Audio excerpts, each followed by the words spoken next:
VIP voice இன் police.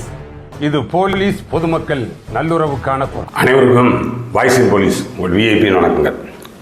அப்புறம் இந்த TNUSRB குறித்து பார்ப்போம். நம்ம இதுக்கு முன்னாடி இப்போ போட்டுக்கிட்டு இருக்கக்கூடிய பதிவுகளும் டிஎன்யூஎஸ்ஆர்பின்னு சொல்லி ஹேஷ்டாக் போட மாட்டேனே தவிர மற்றபடி எல்லாமே நீங்கள் அந்த டிஎன்யூஎஸ்ஆர்பி ஆஸ்பிரண்ட்டாக இருக்கக்கூடிய ஒவ்வொருவரும் தெரிந்து கொள்ளக்கூடிய தகவலாக தான் இருக்கும். அதாவது பார்த்தோம்னா அந்த டிஎஸ்பி மயிலாடுதுறை டிஎஸ்பி இப்போ லேட்டஸ்ட்டு அவர் சுந்தரேசன் குறித்த தகவலாக இருக்கட்டும், திருப்போணத்தில் நடந்த அந்த கஸ்டோடியல் டெத்தாக இருக்கட்டும், இல்லைன்னா அந்த கோழி மேய்க்கும் ஏட்டுன்னு சொல்லி பட்டாலியன் பரிதாபங்கள் போட்டோம்ல அதெல்லாம் இருக்கட்டும், எல்லாமே அந்த முன்னாடி இருக்கக்கூடிய எல்லாமே டிபார்ட்மெண்ட் சம்மந்தமாக தானே போடுறோம். காவல்துறை டிபார்ட்மெண்ட்டுக்குள்ளே என்ன நடக்குது அப்படின்றது சம்மந்தமாக தானே போடுறோம். அப்படின்னையில் நீங்கள் துறைக்கு வருவதற்கு முன்னாடியே அது ஒரு அறிமுக வகுப்பு மாதிரி இது எப்படி இருக்குது அப்படின்றத ஒரு அவுட்லைன் தெரிஞ்சுக்குங்கப்பா அப்படின்றதுக்காக தான் அதையும் நீங்கள் பார்க்கலாம். ஆனால் ஒன்றும் இது கிடையாது. எனக்கு டிஎன்யூஎஸ்ஆர்பியினுடைய நோட்டிஃபிகேஷன், டிஎன்யூஎஸ்ஆர்பியினுடைய தேர்வு எப்போ, அதனுடைய ரிசல்ட் எப்போ, அதுக்கடுத்து எவ்வளோ பேருக்கு போடுவாங்க, 10,000 பேர் எடுப்பாங்களா, 20,000 பேர் எடுப்பாங்களா, இது மட்டும்தான் நான் கவனம் கேட்பேன். அப்படின்னா இங்கே சர்வைவல் கஷ்டம் இல்லையா? இந்த துறையினுடைய நெருக்கடி, இந்த துறையினுடைய அழுத்தம் டிஎஸ்பி லெவலுக்கு போய்கிட்டு இருக்குன்றாங்கப்பா. அழுத்தம் தாங்க மாட்டாமல் பொது வெளியில் பேட்டி கொடுக்குறாங்க. அடுத்து இந்த இப்போ நேற்று போட்டிருந்தேன் மத்தியா, திருச்சி டிஎஸ்பி ரிசைன் பண்ணிட்டு போகிறோம்ன்றாரு, வேணாம்ன்றாரு டிஎஸ்பி லெவலுக்கு. அப்படின்னு நீங்கள் அதெல்லாம் கொஞ்சம் உள்வாங்கணும். உள்வாங்கி தயாராகி வந்துட்டோம்னு வைங்க, அப்புறம் ஒன்றும் கஷ்டம் கிடையாது. இதுதானே நான் வர்றதுக்கு முன்னாடி எனக்கு தெரியும்ல, அப்புறம் என்ன அதுக்கு நான் என்னை தயார்படுத்திக்கிட்டேன். இந்த உலகத்தில் எந்த வேலையும் கஷ்டம் கிடையாது. நீங்கள் அதற்கு எப்படி எடுத்துக்கிறீங்கன்றது தான். எந்த இதுவும் கஷ்டம் கிடையாது. அதற்கு நீங்கள் உங்களை எப்படி தயார்படுத்திக்கிறீங்க அப்படின்றதுக்காக தான் அதுக்கான அறிமுகம் மாதிரி தான் சொல்லிக்கிட்டு இருப்பான். பரவாயில்லை, இது இந்த டிஎன்யூஎஸ்ஆர்பி சம்பந்தமான விஷயமா பேசுவோம். இப்போ அந்த காமன் ரெக்ரூட்மெண்ட்டு, அந்த போலீஸுக்கான செலெக்ஷன், 2ஆம் நிலை காவலர், சிறைத்துறை, தீயணைப்பு துறை, அதற்கான அனைத்து ட்ரைனிங் எல்லாம் முடிஞ்சிருச்சு. இப்போ ஃப்ரீயாக இருக்குது. அதில் ஏற்கனவே முதல்வரே கூட ஒரு வட்டம் சொன்னார்னு நினைக்கிறேன், 3,300 சொச்சமாக என்னமோ வேகன்சி இருக்குது அப்படின்னாரு.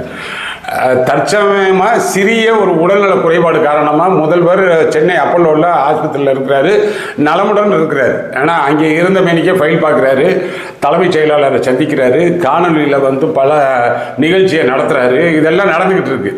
இப்போயும் அவர் கவனத்துக்கு போகணுன்றதுக்காகத்தான் சொல்கிறான். ஏன்னா நீ அதுக்கடுத்து 8வது மாதம் பிறக்க போகுது, அப்புறம் மழை 4 மாதத்தில் முடிஞ்சிடும். அப்புறம் நீங்கள் எலெக்ஷன் நோட்டிஃபிகேஷன் வந்துருச்சுன்னா எதுவுமே அறிவிக்க முடியாது. இது எல்லாமே இந்த அரசு வந்ததற்கு பிறகு ஒரே ஒரு முறை 2021 என்னமோ நினைக்கிறேன் 444 எஸ்ஐ எடுத்தாங்க.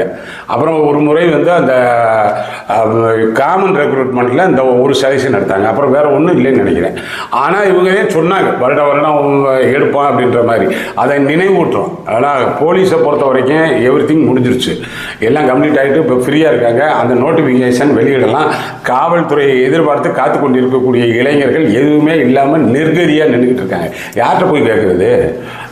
இந்த டிஎன்யூஎஸ்ஆர்பி எதுவுமே சொல்லாமல் அப்படியே இருக்குது. இந்த நோட்டிஃபிகேஷனை அதுக்குள்ளே வெளியிடலாம். அது ஒன்று தவிர இன்னும் இந்த இப்போ இவங்க அடுத்த மாதம் டிஜி ரிட்டையர்ட் ஆகிறாரு. அதனால் ஏடிஜிபி டிஜிபி அந்த லெவலில் ஒரு சஃப்லிங் இருக்கும். அப்போ தயவுசெய்து டிஎன்யூஎஸ்ஆர்பிக்கான ஒரு டிஜிபி ஏடிஜிபி சர்வீஸில் இருக்கிறவங்கள போட்டுருங்க. சர்வீஸில் இருக்கிறவங்க வந்தால் தான் ஆக்டிவாக வெளியே வருவாங்க. அவர்களது நடவடிக்கை தான் ஆஸ்பிரண்ட்ஸுக்கு பயன்படும். ஆனால் அதனால் சர்வீஸில் இருக்கக்கூடியவர்கள் ஒரு டிஜி போடலாம், ஏடிஜிபி போடலாம். அது கட்டாயம் அது ஒரு ஃபுல் கோரத்தில் இயங்கணும். அப்புறம் இந்த ஜாயின்ட் ரெக்ரூட்மெண்ட்டை பொறுத்த வரைக்கும் அது 2 இது பார்க்கணும்ப்பா. ஆனால் அது நோட்டிஃபிகேஷன் 1/2023, அப்புறம் 1/2025 2 பெண்டிங் இருக்குது. இப்போ 1/2023 பொறுத்தவரை அது எல்லாம் தேர்வு ரிசல்ட்டு அது எல்லாம் போட்டதில் தான் அந்த நிறைய குளறுபடி இருந்துச்சு. அப்புறம் தேர்வர்கள் தரப்பில் உயர்நீதிமன்றம் போனாங்க. அப்போ ஆனரபிள் ஜஸ்டிஸ் அவர் திரு ஆனந்த் வெங்கடேஷ் இருந்தார். அப்போ கூட அவர் ஒரு உத்தரவு போட்டார். கடந்த 28/10/2024 போடும்பொழுது இந்த 15 காலம் அந்த ரோஸ்டர் கொடுங்க, எனக்கு அதை 18/11/2024 கொடுங்க அப்படின்னு சொல்லி ஒரு உத்தரவு போட்டார். டிஎன்யூஎஸ்ஆர்பி தரப்பில் கொடுக்கல. அப்புறம் அவர் மாறி போனார், ஜட்ஜு மாறினார். அப்புறம் அதுக்கடுத்து மேடம் ஆனரபிள் ஜஸ்டிஸ் அவங்க பவானி சுப்பராயன் அவங்க வந்தாங்க. அதில் ஒரு 3 மாதமாகவே கொடுக்கல. அதுக்கு பிறகு எதுவுமே வரலை. அதுக்கு பிறகு அவர் ஜஸ்டிஸ் திரு சிவி கார்த்திகேயன் அவங்க வந்தாங்க. பிப்ரவரியிலேயே என்னமோ கொடுத்தாங்கன்னு நினைக்கிறேன். ஏன்னா அந்த இதை வந்து பிப்ரவரியில் கொடுத்ததற்கு பிறகு அவர் ஒரு ஏப்ரல் 22 வாக்கில் ஒரு உத்தரவு போட்டார்.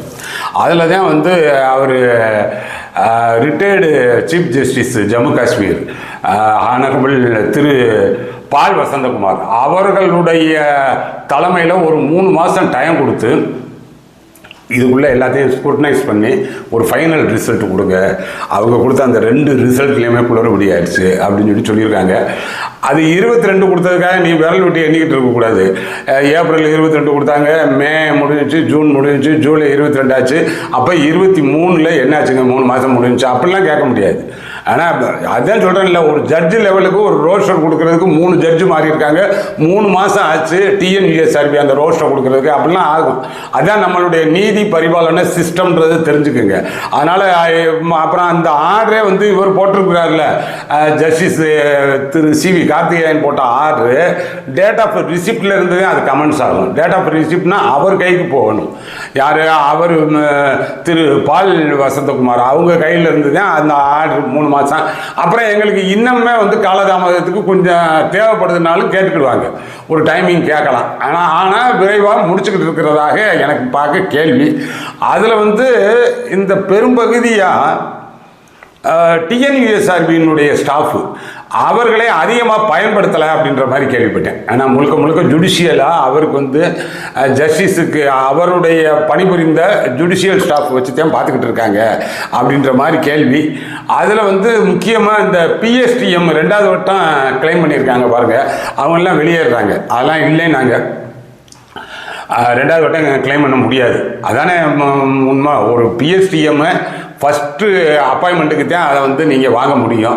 திரும்ப திரும்ப வாங்க முடியும்னா ஒரு பிஎஸ்சிஎம்மில் வந்து படித்து முடிச்சுட்டு திரும்ப திரும்ப கேட்க முடியுமா? எத்தனை வட்டம் போனாலும் இதை எடுத்துக்கிட்டே போக முடியுமா? அந்த அடிப்படையில் ஏற்கனவே ஒரு 17 பேர் வெளியேறிட்டதாகவும் இன்னொரு 30 பேர் வரைக்கும் வெளியேறிடுவாங்க அப்படின்ற மாதிரியும் இருக்குது. அப்படின்னால புதிய ஆட்கள் வர முடியும். அவங்க என்ன சொல்கிறாங்க, அது தொடர்பாக கூட அந்த மெட்ராஸ் ஹைகோர்ட் ஒரு ரிட்டு அப்பீலில் வந்து 22/7/2025 அதில் ஒரு ஆர்டர் ஒன்று போட்டிருந்தாங்க. ஆனால் அது என்னென்னா, நீங்கள் வந்து ஜென்ரல் கேட்டகரியில் போய் கலந்துக்குங்க, நீங்கள் பிஎஸ்டிஎம்முக்கு தானே எலிஜிபிள் இல்லை, ஜென்ரலுக்கு போகலாம், அதற்கான என்டர்டெயின்மெண்ட் இருக்குது அப்படின்ற மாதிரி ஒரு உத்தரவு போட்டிருந்தாங்க. அந்த அடிப்படையும் அதுவும் இதில் வந்து பார்க்கப்படுது.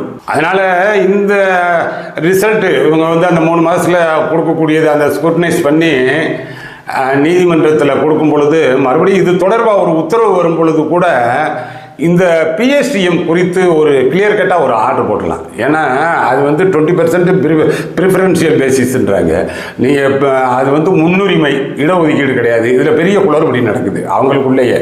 அது தேர்வாணையத்துக்கே தெரியலை. முன்னுரிமைனா ஒரே நிலையில் 2 பேர், ஆனால் ஒரே மார்க்கு, எல்லாமே ஒரே அந்த கம்யூனில் ஒரே கம்யூனிட்டியாக இருக்கணும், ஒரே மார்க் வாங்கியிருக்கணும், எல்லா இதுலேயுமே 2 பேர் ஒரே மார்க் இருக்காங்க. அப்படின்ற நிலையில் ஒருத்தர் பிஎஸ்டிஎம்காரர் இருக்கிறாரு, அவருக்கு முன்னுரிமை கொடு, அதுதான் ப்ரிஃபரன்ஷியல் பேசிஸ். இவங்க இடஒதுக்கீடு மாதிரி அதை நினச்சி கேட்குறாங்க. அது ஒரு கிளியர் கட்டாக இந்த ஒரு ஜட்ஜ்மெண்ட்லேயே அதை சொல்லலாம். ஆனால் இல்லைன்னா வந்து ஒரு கவர்மெண்ட்டே கூட நீங்கள் 20% ப்ரிஃபரன்ஷியல் பேசிஸ்ன்றது காட்டிலும் ஒரு 10% ஒதுக்கீடாக கூட கொடுக்கலாம். நீங்கள் உண்மையிலேயே வந்து இந்த தமிழ் மொழி கல்விக்கு முக்கியத்துவம் கொடுப்பதாக இருந்தால் அதற்கு நாங்கள் ஒரு 10% கொடுக்குறோம். அடுத்த ஸ்டேட்டுக்காரங்க இந்த மொழி தெரியாதவர்கள் வர முடியாதுல்ல.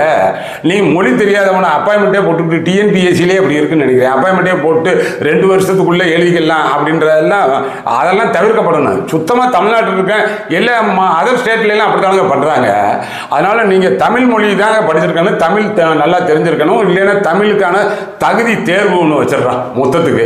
நீங்கள் தமிழ் மொழியில் படிச்சியா இங்கிலீஷ் மொழியில் படிச்சியா அப்படி கூட கொண்டு வந்துடலாம். அப்புறம் அது போக இந்த 1/2025 நோட்டிஃபிகேஷன் அது வந்து அவங்க வேகமாக என்னென்னமோ முயற்சி எடுத்தாங்க. ஆனால் பரீட்சையெல்லாம் வைப்போம்ட்டு அந்த 28/6 மற்றும் 29/6 எழுத்து தேர்வுக்கு நாள் குறித்து அது எல்லாம் வந்து டைம் டேபிள்லாம் வெளியிட்டாங்க.